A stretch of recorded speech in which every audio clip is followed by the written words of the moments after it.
మన వారాహి సిల్వర్ జ్యువెలరీలో అద్భుతమైన ఆఫర్స్ పొందండి మరియు కారు గెలుచుకునే గొప్ప అవకాశం.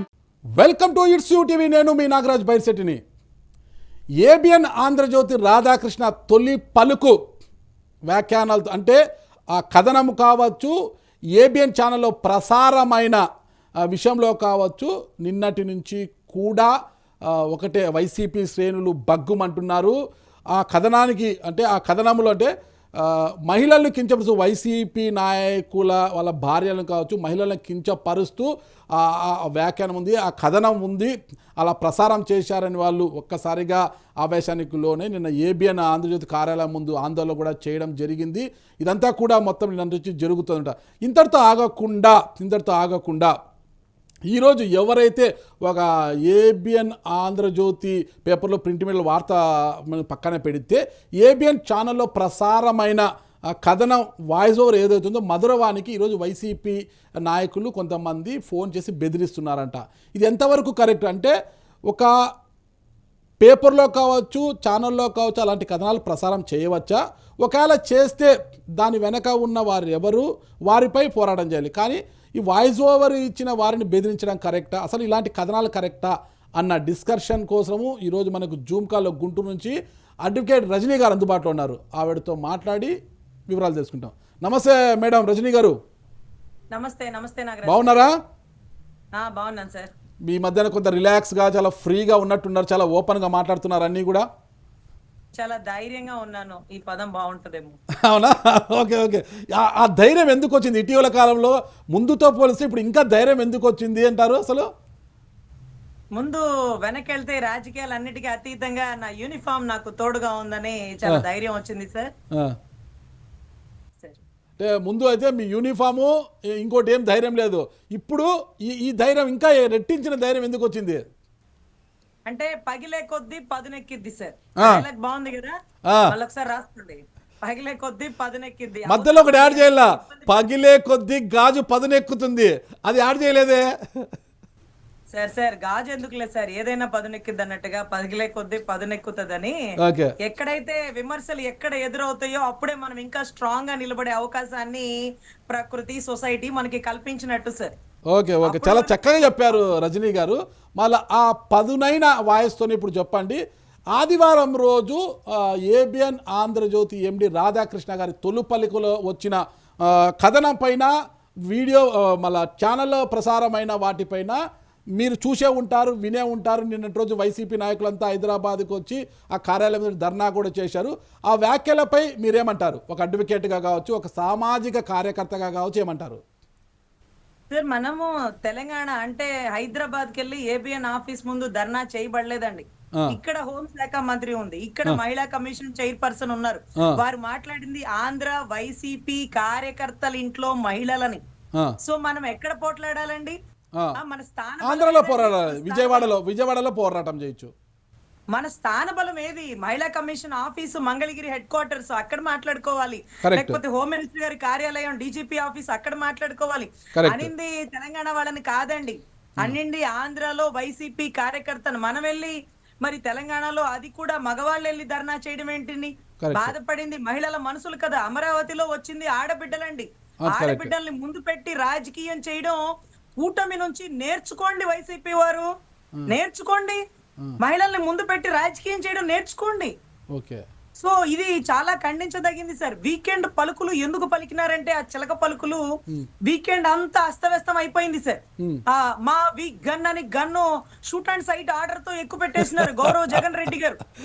సో దాన్ని ఎట్లా డైవర్ట్ చేయాలో తెలియక ఈ తొలి పలుకులు, ఈ చిలక పలుకులు పలకాల్సి వచ్చింది గౌరవ పాపం రాధాకృష్ణ గారికి. సో టీవీ5 వారు ఓపెన్ గా చెప్పేసినారు, నేను చంద్రబాబు మేము ఒక మనుషులో, మేము ఓకేవెన్ గా సిబిఎన్ అనేసినారు. మరి వీళ్ళు కూడా ఏబిఎన్ సిబిఎన్ అంటే అయిపోదును. సో జర్నలిజం అంటే నిజాన్ని బయటకు తీయడం, పార్టీలకి, కులాలకి, మతాలకి, రంగులకి అతీతంగా అనే ఒకటి తార్కాణంగా పెట్టుకుని నేను LLM ఇంటర్నేషనల్ తో పాటు MA జర్నలిజం కూడా చేసినానండి. అంత ఇంట్రెస్ట్ సబ్జెక్ట్ నాకు. సో ఇక్కడ ఈ రంగుల రాజకీయం ఏంటో నాకు అర్థం కాల. కార్యకర్తల ఇంట్లో మహిళల గురించి మాట్లాడితే హోమ్ మినిస్టర్ గారు అంటారండి, ఏదో రాధాకృష్ణ గారు కార్యకర్తల ఇంట్లో మహిళలు, వాళ్ళ ఇంట్లో ఆడవాళ్ళు. అరే అండి, చంద్రబాబు గారి ఇంట్లో ఆడవాళ్ళ గురించి మాట్లాడినందుకే కదా అంత గొప్ప గొడవ జరిగింది.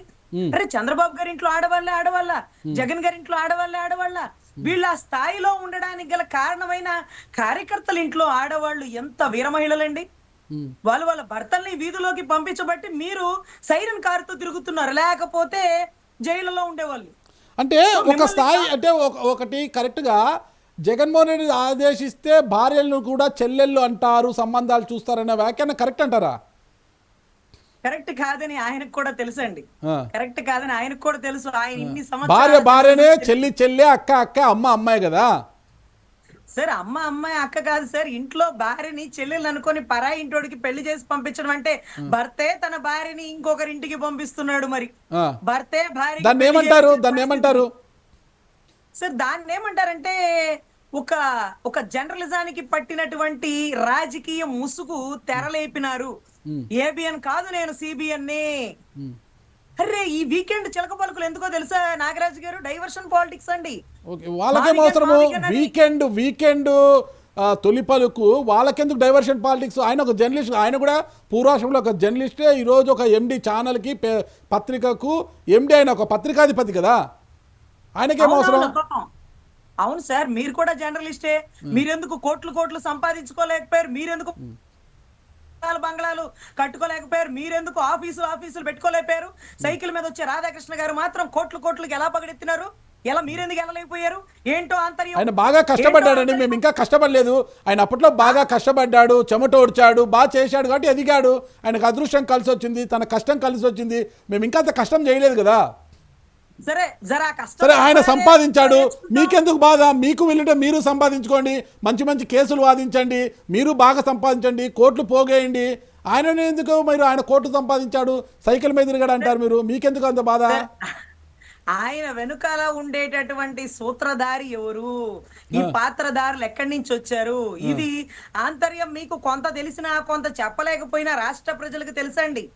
ఎలా షార్ట్ కట్ మెథడ్ లో ఛాలెంజ్ సినిమాలో చిరంజీవి గారు కనుక నువ్వు సంపాదించు అంటే ఎట్టెట్టా అని ఆలోచించింది. మేమైతే వరి మొక్కలు వేసినాం, వర్షం వచ్చి ఇబ్బంది పడింది. ఎవరెవరు గంజాయి మొక్కలు వేసినారు, కోట్లు గడించినారు అంటే మరి వరి మొక్కలకి గంజాయి మొక్కలకి తేడా లేదా అండి? ఈ షార్ట్ కట్ మెథడ్ లో పైకి ఎదిగినటువంటి ఒక వ్యక్తి ఎవరి వల్ల ఎదిగాడో ఆ వ్యక్తి ఈ రోజు విశ్వాసం చూపించాల్సినటువంటి సమయం వచ్చింది. ఈ అమరావతి రియల్ ఎస్టేట్ పడిపోబోతుంది. ప్రపంచ బ్యాంకు అమరావతిని చూసి అప్పులు ఇవ్వట్ల, బ్యాంకులు తిరస్కరించిని.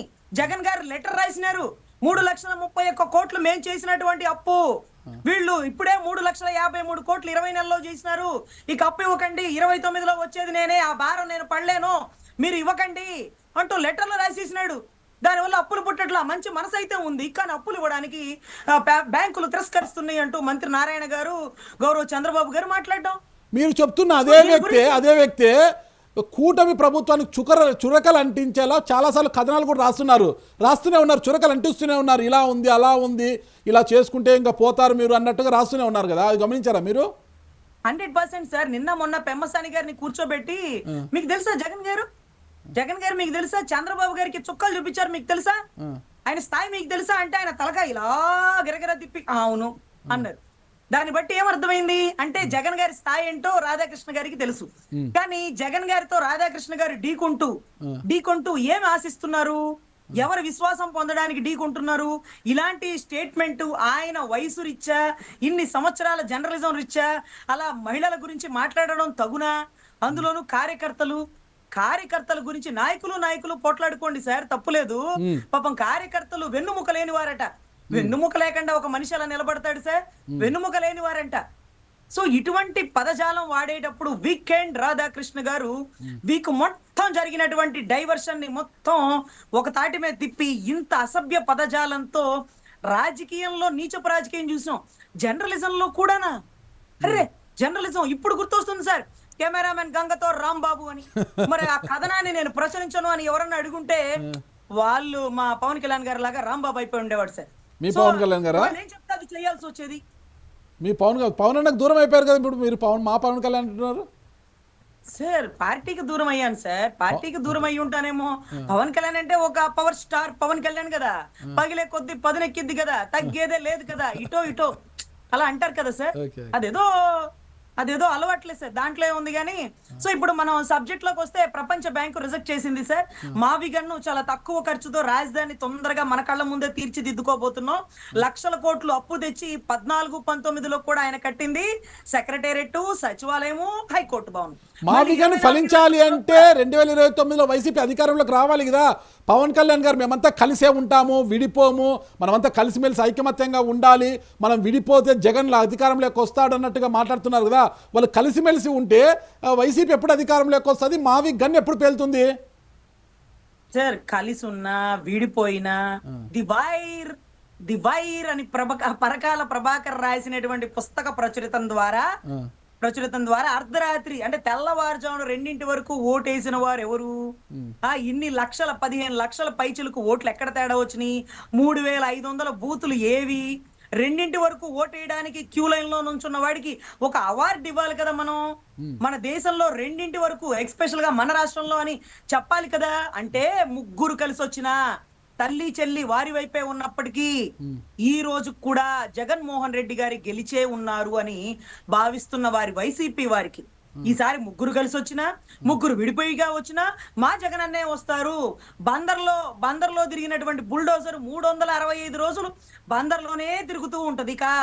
అనాథరైజ్డ్ కన్స్ట్రక్షన్ ఉంటే 3 కాదు 30 అంతస్తులైనా పడగొట్టిద్ది.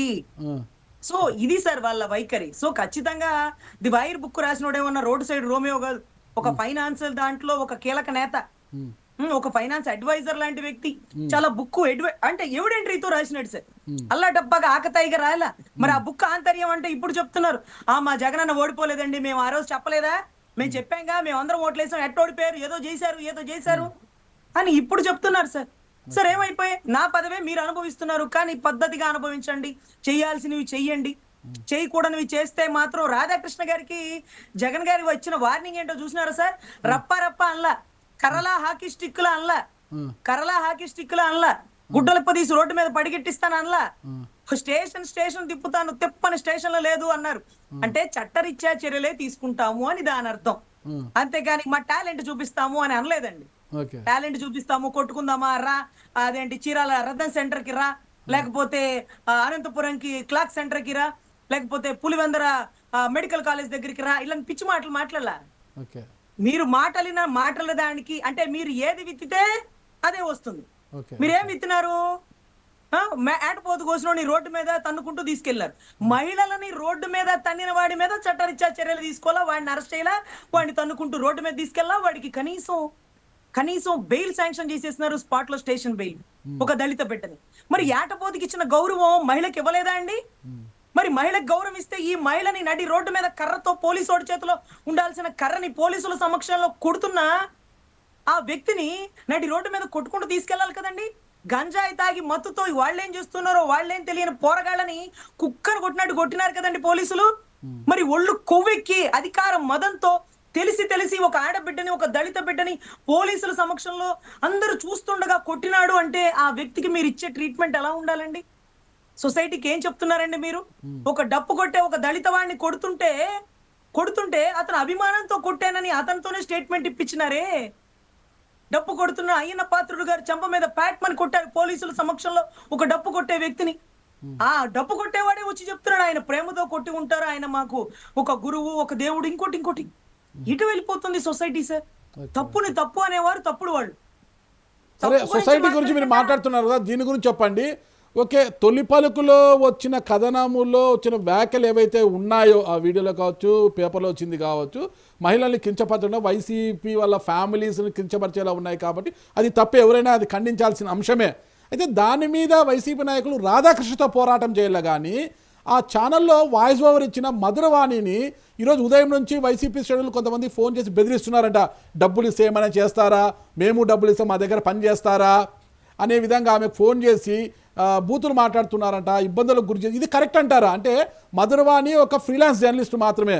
రాధాకృష్ణ గారు రాసిన కథనాన్ని ఆమె వినిపిస్తారు, తన వాయిస్ ద్వారా, తన వాచకం బాగుంటుంది కాబట్టి వినిపిస్తారు.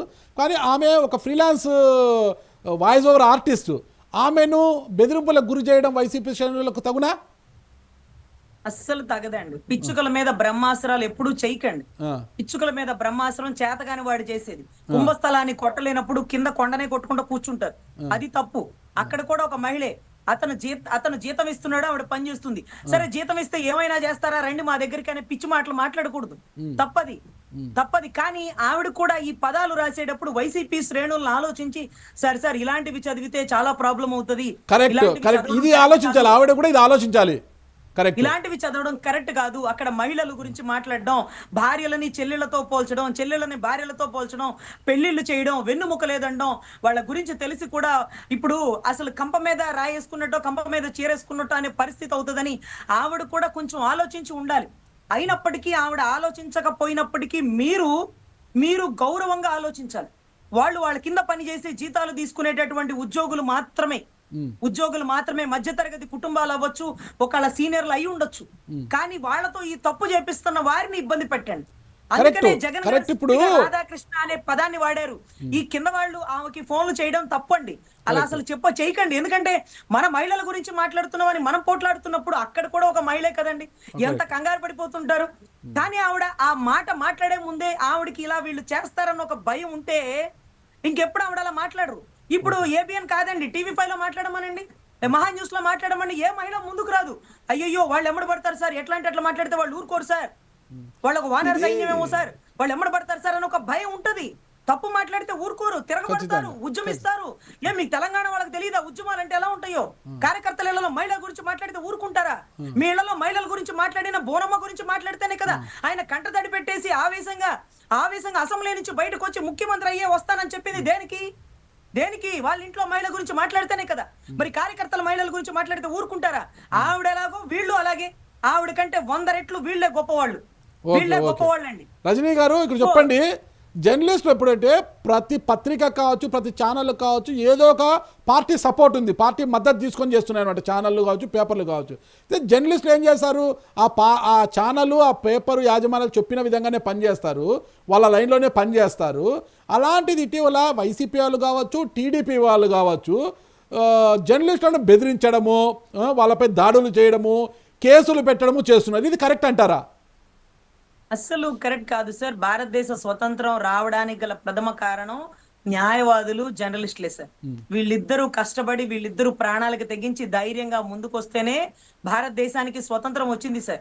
అంత ధైర్యవంతుల్ని వీళ్ళెవరో 5 ఏళ్ళు ఉండే రాజకీయ నాయకులు భయపెడితే జర్నలిస్టులు భయపడాలా సార్? వీళ్ళు తలుచుకుంటే, వీళ్ళ పెన్ను గనక పవర్ పెడితే, వీళ్ళ పెన్ను గనక పదును పెడితే, వీళ్ళ పెన్ పవర్ ఏంటో చూపిస్తే ఇవాళ గద్దెనెక్కిన వాడు దించేది కూడా జర్నలిస్టులే, లేని వాడిని ఎక్కించేది కూడా ఇదే జర్నలిజమే. సో వీళ్ళని భయపెట్టే వాళ్ళు కొన్నాళ్ళు ఉన్నప్పటికీ వీళ్ళని చూసి భయపడే తరం రావాలి. అమ్మో జర్నలిస్టుల చేతిలో చిక్కామో, వాళ్ళ దగ్గర దొరికామో అయిపోయినట్టే. ఇప్పుడు చూడు రాసేస్తారు ఇక, అంటే వాళ్ళు రాసేస్తే రాసుకోరా సాంబా అంటాడు చూడండి. రాసేస్తే ఏమవుతుంది? రాసేస్తే మాలో నమ్మకం కుదురుతుందండి. అది తొలి పలుకుల్లో ఏం చెప్పినారు రాధాకృష్ణ గారు అని అందరం వింటాం. వాళ్ళ మీద ఆ గౌరవం మాకుంది. ఆ గౌరవాన్ని వాళ్ళు తగ్గించుకుంటూ ఒక పార్టీకి కొమ్ము కాస్తూ ఒక కండవ కప్పుకున్నట్టుగా ఈ మాదిరి రాతలు రాస్తూ మహిళల్ని హేళన చేస్తుంటే ఇదేనా మీరు చదువుకున్న జర్నలిజం? మీరు చదువుకున్న మూర్ఖుల్లాగా ఎందుకు ప్రవర్తిస్తున్నారు? ఎందుకు ఒక గొడుగు నీడ ఉంటున్నారంటే మరి ఇన్ని బంగళాలు, ఇంత కథనాలు ఎలా నడుపుతామమ్మా? సైకిల్ నుంచి ఎలా అమ్మా ఈ స్థాయికి వస్తాం? సైకిల్ పార్టీ తోడుంటేనే కదమ్మా అన్నట్టుగా ఈ రోజు రోజా గారు మాట్లాడుతున్నారు, ఇంకొకరు మాట్లాడుతున్నారు. నేను కాదు సార్, నాకు ఆయన ఎవరో కూడా తెలియదు. ఎప్పుడన్నా రమ్మంటే వచ్చి డిబేట్ లో వచ్చి కూర్చుంటా, నేనే రోజు చూడలేదు. కానీ ఆ వయసుకు తగ్గ పని ఇది కాదు. కానీ నిరసన చేస్తున్న వాళ్ళని ఈ రోజు పోలీసులు ఎత్తుకుపోతున్న కథనం మీరు చూస్తున్నారు కదా నాగరాజ్ గారు. నిరసన చేస్తున్నారు, చేతిలో ఆయుధాలు కూడా లేవు కదా నాగరాజ్ గారు. కానీ మా ఆంధ్ర రాష్ట్రంలోనండి రాంబాబు గారి ఇంటి మీద ఆయుధాలు తీసుకొని వెళ్ళి, ఆ గొడ్డళ్ళు తీసుకొని వెళ్ళి, పలుగులు తీసుకొని వెళ్ళి, కార్లు పగలగొట్టి, గోడలు పగలగొట్టి, తలుపులు పగలగొట్టి, కుర్చీలు ధ్వంసం చేసి నిప్పు పెట్టిన వాళ్ళని నాగరాజ్ గారు అరెస్ట్ కూడా చేయలేదండి. మా రాష్ట్రంలో ఒక్కరిని అరెస్ట్ చేసి జైల్లో వేయలేదండి. మీ కిందక విజువల్ చూస్తే అంతమంది పోలీసులు వెహికల్స్ వచ్చారు కదా, మా రాష్ట్రంలో రాలేదండి. 6-7 గంటలు ఆరలేదండి నిప్పు, రాలా.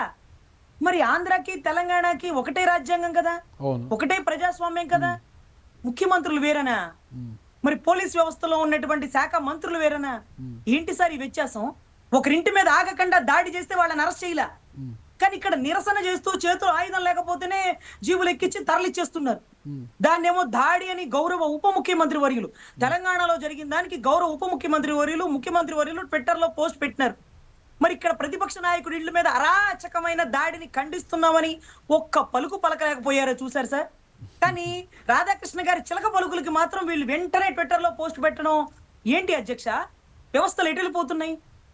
ఎవరు చెప్పినట్టు ఎవరు చేస్తున్నారు అనేటటువంటిది కడు ఆశ్చర్యకరం అండి. ఓకే, థ్యాంక్ యూ రజి గారు. ఓవరాల్గా మీరు ఏం చెప్పదలుచుకున్నారు ఈ సంఘటన గురించి? సార్ ఓవరాల్ గా నేను చెప్పదలిచింది ఒకటే సార్, ముఖ్యమైన ఘటనలకి దయచేసి స్పందించండి. మహిళల గురించి మాట్లాడితే ముఖ్యమంత్రి అయినా ఉప ముఖ్యమంత్రి అయినా పార్టీలకు అతీతంగా వైసీపీ కార్యకర్తలలో కూడా ఒకటే మహిళలండి. వాళ్ళందరూ ఓట్లు వేయబట్టే మీరు గెలిచారేమో కదండి. వాళ్ళు వాళ్ళ వైపేస్తే మీరెందుకు గెలుస్తారండి? సో మహిళ ఎవరైనా మహిళే. ఒక అరవ శ్రీధర్ గారి విషయంలో మహిళ మంచిది కాదేమో, మంచిది కాకపోతే నీకెందుకే, అయితే నీకెందుకే, మంచిది కాని వాళ్ళని రోడ్డు మీద కొట్టమని చట్టం ఏమైనా ఉందా? నువ్వెవరు చట్టాన్ని చేతిలోకి తీసుకొని కర్ర పట్టుకొని కొట్టనీకి? అరే తెలుగుదేశం వాళ్ళు కర్ర పట్టుకున్నప్పుడు నువ్వు ఖండించలా. అందుకే ఈ రోజు నీ పార్టీ కార్యకర్త కర్ర పట్టుకొని అడి రోడ్డు మీద గుట్టినాడు. చూసినావా? కళ్ళ ముందు తప్పు జరిగితే తప్పుని తప్పు అన్నందుకు అది తప్పు కాదేమో, మా నాయకుడు వాళ్ళ విషయంలో తప్పు అన్నప్పుడు నా విషయంలో ఎందుకు తప్పు అంటాడు. అదే కర్ర పట్టుకొని బయటకు వచ్చినాడు. బయటకు వచ్చి నడి రోడ్డు మీద కొడుతున్నాడు, వేరంగా చేస్తున్నాడు. దయచేసి తప్పుని తప్పు అంటే ఖండించండి, తప్పుని తప్పు అని ఖండించండి. లేకపోతే అది అక్కడెక్కడో నిప్పు అంటుకుంది ఆ ఇంటికంటే దయచేసి ఆర్పడానికి ప్రయత్నించండి. లేకపోతే అది అంటుకొని ఏదో ఒక రోజు నీళ్లు కూడా నిప్పుల్లో పడి తగలబడిపోతుందని. అదే పనిగా తెలుగుదేశం చేసిన తప్పుని కూటమి ధర్మం అంటూ మీరు ఖండించకపోవడమే ఈ రోజు మీ పార్టీలో కీలకమైనటువంటి కార్యకర్త ఒక సభ్యుడు ఆయన కర్ర పట్టుకొని వీరంగం చేసినాడు. సో దయచేసి ముఖ్యమంత్రి వర్యులకి, ఉప ముఖ్యమంత్రి వారికి, ముఖ్యంగా దళిత హోంశాఖ మంత్రి వర్యులకి, అక్కడ గురైంది ఒక దళిత ఆడబిడ్డ, పిఠాపురంలో తన్నులు తినింది ఒక దళిత ఆడబిడ్డ, ఒక డప్పు పెట్టి కొడుతూ ఒక అయిన పాత్రుడు గారు చంపదెబ్బ కొట్టింది ఒక దళిత బిడ్డని. సో దయచేసి దళిత హోంశాఖ మంత్రి గారు రియాక్ట్ అవ్వాలని మనస్ఫూర్తిగా కోరుకుంటున్నా. మహిళల గురించి మాట్లాడారు కాబట్టి ఇండిపెండెంట్ బాడీ అయినటువంటి మహిళా కమిషన్ చైర్పర్సన్ గారు పార్టీలకు అతీతంగా కులాలకు అతీతంగా మతాలకు అతీతంగా ఖచ్చితంగా రియాక్ట్ అవ్వాల్సినటువంటి ఆవశ్యకత ఉంది. కాబట్టి ఆవిడ ఇమీడియట్ గా స్పందించాలని, ఆంధ్ర రాష్ట్రంలో స్పందన మిగిలవ్వాలని నేను కోరుకున్నానండి.